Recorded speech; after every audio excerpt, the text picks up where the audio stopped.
A little over a month ago, I received this package in the mail. And at the time I received it, I wasn't sure what it was, and I'll reveal why in a minute. But first, let's look at the package.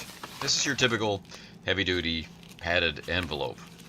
And obviously, it's had some challenges sent its way, and it has survived pretty well.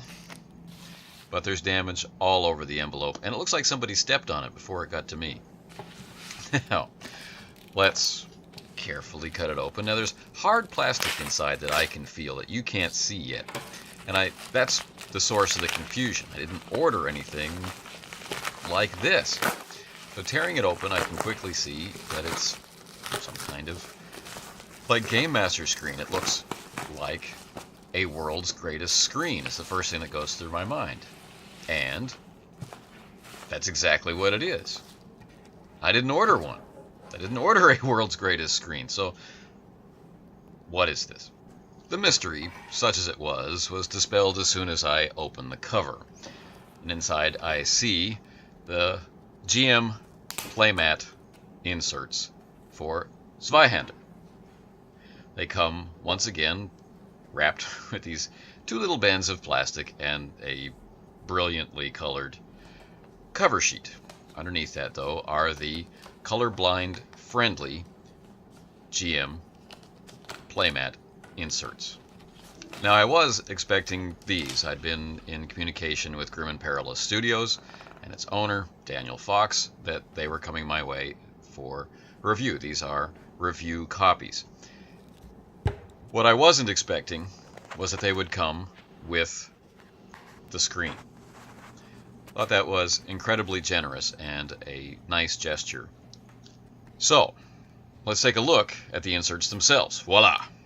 As I described earlier, they are described as being colorblind friendly, meaning they should not interfere with your ability to perceive the differences via color on these cards. And I do work with someone with a severe case of color blindness and tested them out, and he seemed quite satisfied with his ability to discern the information thereon. So that's another nice win, even when other products that I've looked at have been colorblind friendly. There does always seem to be a certain number of complaints that come in. Now, I'm going through the cards pretty quickly here, but let's take a look at some of the details. There is a lot of text on each card. These are, after all, your GM Playmat. You have it in front of you for very quick reference to the sorts of things that will come up often that are very difficult to keep in memory. Lists of creature abilities or weapon qualities, that sort of thing. I'll take a closer look at the cards here in a minute. Right now we're just getting an impression, an overview. As we get to the last two cards here, if you've been keeping count, you'll see that there are 6. They are the same cardstock as the GM screen. They have a nice glossy finish. They're easy to read and have a good quality feel to them. They will slide nicely into the insert panels on the world's greatest screen without trouble. I should mention that if you do click the checkbox to add a screen to your order, what you get is this 4-panel screen. As the screen is double-sided, that will give you 2 free slots to put in your own specific information for whatever it is that you would like to keep track of. I think that's pretty handy as well.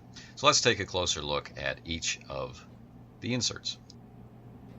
Before we look at the inserts in the screen, let's zoom in to specific parts of each insert to take a look at the really inspiring yet subtle, in a Grim and Perilous sort of way, art that bounds and borders each of the details. Also take a look at the different color choices and the way that the different tables are presented for ease of use. I find this to be a really clever product. Unlike the Zweihander GM screen, the GM Playmat is landscape. So you can use them both at the table at the same time, keeping the Playmat flat, as you might expect, and the GM screen in front of it, between you and the devious plans of the players. Now, open in a 2-panel format like this, it will fit neatly inside the screen and allow you to create a little dice zone if you like. Then you can easily access the interior panel. So after some thought, I thought I would put the creature characteristics or traits inside the screen and give myself one blank panel in there. I would have the chaos manifestations on the two outward panels so I can easily access them. Right? And if I needed to access my notes, I could just flip inside. I have the space on the back to be able to do the same. And then here on the front of the screen, I have the qualities, which I would use a lot in the beginning of play and then quickly start to remember. And so need to access less and less. So most of the time, I imagine having the screen open here, where the social roles tables are, and where I can get at the chaos manifestations charts at a glance. So let's round out the video by taking a look at one way you might use the playmat with the GM screen. Like I mentioned earlier, you can have this zone in the front for your dice, and if you keep it restricted to 2 panels, the mat fits very neatly inside the screen. I think at my stage of familiarity with Zweihander, I would like to have these 2 tables, the chaos manifestations tables, here on top. And I think during combat, at least at the beginning, I'd want the qualities right there.